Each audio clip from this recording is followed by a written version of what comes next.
En el mundo del fútbol africano hay pocos nombres tan icónicos como el de George Weah. Desde las calles devastadas por la guerra en Liberia hasta los escenarios más grandes de Europa y convirtiéndose en el primer jugador africano en ganar el Balón de Oro. Su ascenso a la fama en el fútbol es simplemente legendario. Así que hoy vamos a ver cómo George Weah llegó a ser considerado el mejor futbolista africano de todos los tiempos.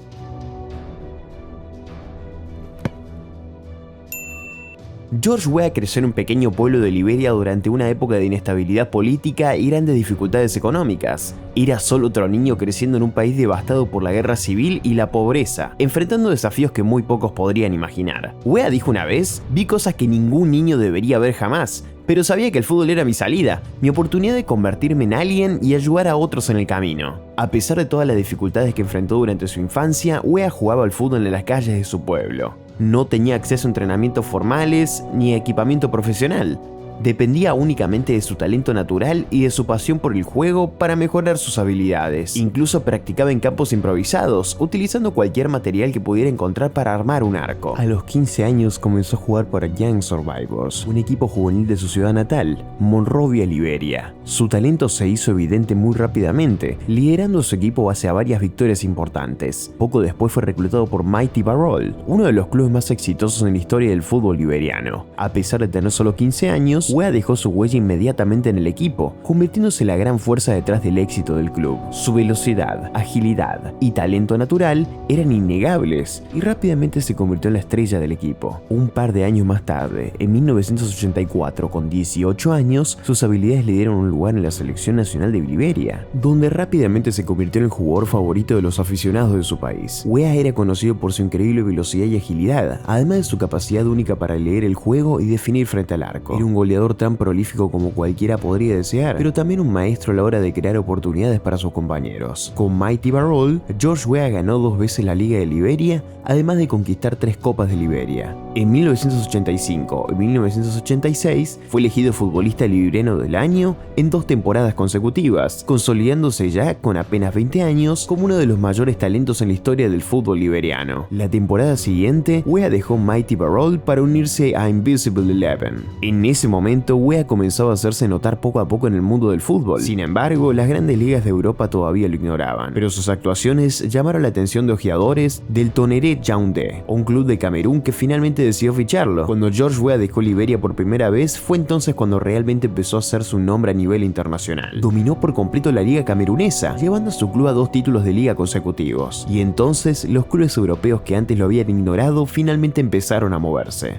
Con el tiempo, George Weah finalmente llamó la atención de un reconocido entrenador en Francia, Arsène Wenger. Cuando Wenger lo vio jugar, no lo dudó ni un segundo y decidió ficharlo para el AC Mónaco. De hecho, viajó personalmente a África para reunirse con él. Así de grande era la confianza que Wenger tenía en el joven Weah de apenas 21 años. En su primera temporada con Mónaco, Weah se consolidó rápidamente como una pieza clave del equipo, marcando 14 goles en 25 partidos. Pero su momento más impresionante llegó en un partido contra el Metz, donde anotó un hat-trick en apenas 19 minutos, dejando a los defensores atrás y mostrando al mundo de lo que era capaz. Gracias a sus actuaciones, Weah fue nombrado jugador africano del año por primera vez en su carrera. Además, su éxito ayudó a abrir el camino para los futbolistas africanos en Europa. Fue uno de los primeros jugadores africanos en triunfar en las grandes ligas europeas, rompiendo barreras e inspirando a toda una generación de futbolistas a seguir sus pasos. El camino que abrió Weah demostró que los jugadores africanos eran igual de talentosos y capaces que sus pares europeos, y allanó el terreno para que futuras generaciones alcanzaran su éxito en el fútbol internacional. En la temporada siguiente, 1989-90, continuó brillando en el campo, marcó 16 goles en 28 partidos y llevó al AC Mónaco hasta la final de la Copa de Francia. Y aunque terminarían perdiendo contra el poderoso Olympique de Marsella, que en ese momento dominaba la liga, las actuaciones de Weah a lo largo de toda la temporada le valieron el premio a jugador del año en Francia. Pero no fue hasta la temporada 1990-91 cuando George Weah realmente explotó como estrella. Ese año lideró a su equipo hasta conquistar la Copa de Francia, demostrando a todos los escépticos que aquel chico desconocido de Liberia, fichado por apenas 12.000 euros cuando jugaba en la liga camerunesa, tenía lo necesario para ganar títulos en una de las mejores ligas del mundo. En su último año con el AC Mónaco, Weah marcó 23 goles y dio 8 asistencias en 30 78 partidos. Pero quizás te estés preguntando, si era delantero, ¿por qué tenía cifras goleadoras tan descomunales como otras leyendas? O incluso como delanteros africanos que llegaron después, como Samuel Eto'o y Didier Drogba. La respuesta es simple. Weah jugaba como delantero dentro de un sistema enfocado en el equipo, no como un delantero centro que solo se quedaba arriba esperando para marcar. Muchas veces actuaba como segundo delantero o incluso como extremo, ayudando a crear espacios y oportunidades para sus compañeros. Siempre estuvo dispuesto a sacrificar sus estadísticas personales por el bien del equipo, y aunque sus números goleadores no fueran escandalosos, su impacto en el juego era innegable. Era un líder dentro y fuera de la cancha, inspirando a sus compañeros con su dedicación y su ética de trabajo. Lo que hacía tan efectivo como delantero era su inteligencia y su visión de juego. Además, en aquella época no era tan común ver a un delantero que simplemente se quedara arriba esperando el balón. Weah era prácticamente un delantero completo, capaz de hacerlo todo. Los compañeros que jugaron con él suelen hablar de su generosidad y su humildad, pero sobre todo de su liderazgo y carisma dentro del equipo. Lo describían como un verdadero jugador de equipo,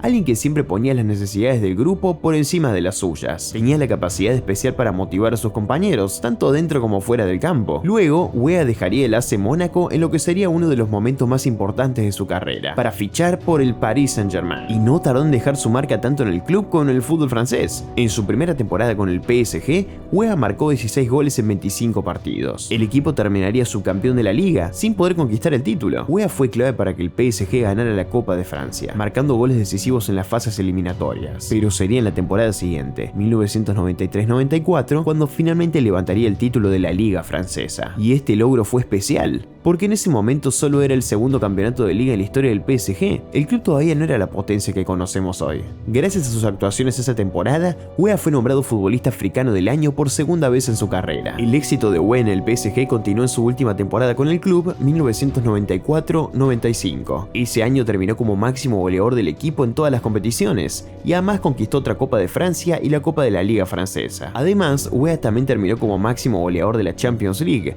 incluso marcando este increíble golazo contra el Bayern Múnich. Sin embargo, el equipo terminaría siendo eliminado en las semifinales. En el verano de 1995, Weah fichó por el AC Milan en un traspaso que se volvió histórico. El Milan buscaba construir un equipo capaz de competir al más alto nivel y la llegada de Weah era una pieza clave en este proyecto. Su primera temporada en Italia fue simplemente espectacular. Ayudó al equipo a ganar el Scudetto, el título de la Serie A, mientras lideraba el club con 16 goles y 15 asistencias en 35 partidos. Ese rendimiento le permitió ganar su tercer premio al futbolista africano del año, y gracias a su brillante nivel tanto en PSG, al inicio del año, como en el Milan en la segunda mitad, Weah superó a Jürgen Klinsmann y ganó el Balón de Oro de 1995. Hasta el día de hoy sigue siendo el único jugador africano en la historia en ganar ese premio, consolidando definitivamente su lugar entre los grandes del fútbol e inspirando a todo el continente africano. Pero de todos sus momentos en Italia, quizás el más icónico con la camiseta del Milan llegó en la temporada 1996-97. El Milan perdía 2-1 contra el Verona en el minuto 89 de un partido de liga, cuando ocurrió una de las jugadas más recordadas de su carrera. Weah tomó el balón en su propio campo y recorrió prácticamente toda la cancha, recuperando rivales uno tras otro hasta marcar un gol inolvidable. Más tarde ganaría otro título de la Serie A con el AC Milan en la temporada 98-99, pero pocos meses después sería cedido al Chelsea. A pesar de que Weah ya había pasado su mejor momento físico, todavía fue capaz de ayudar al Chelsea a ganar la FA Cup 1999-2000. Durante ese corto préstamo de medio año se convirtió en uno de los jugadores más queridos por los aficionados, marcando incluso un gol decisivo contra el Tottenham. En total aportó 5 goles y 3 asistencias en 15 partidos, un rendimiento más que sólido. Luego tendría un breve paso por el Manchester City, antes de regresar a la Ligue 1 para jugar con el Olympique de Marsella, todo en menos de un año.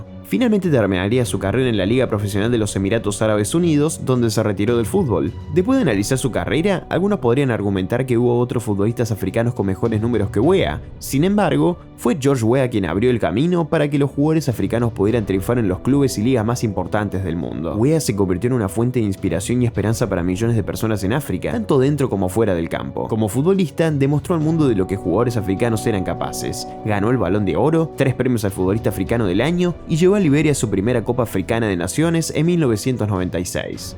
Pero su impacto no terminó en el fútbol. Fuera del campo, Weah se convirtió en un incansable defensor de la paz y el desarrollo en África.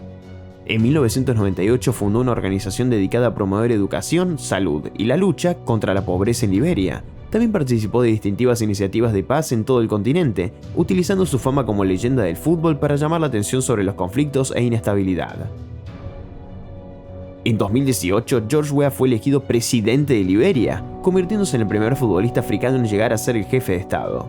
Su campaña se basó en un mensaje de cambio y desarrollo, prometiendo combatir la corrupción, mejorar la educación y la salud y crear más oportunidades para los jóvenes. Desde que asumió el cargo, ha impulsado la construcción de nuevas escuelas y hospitales, además de políticas destinadas a atraer inversión extranjera y mejorar la calidad de vida del pueblo liberiano. En definitiva, las contribuciones de George Weah a África han sido enormes, tanto como futbolista como en su rol político. Inspiró a varias generaciones de africanos a soñar en grande y trabajar duro, utilizando su plataforma para cambiar la vida de millones de personas. Su legado seguirá vivo durante generaciones y siempre será recordado como un verdadero héroe del continente. Por todo eso, George Weah es considerado por muchos como el mejor futbolista africano de todos los tiempos.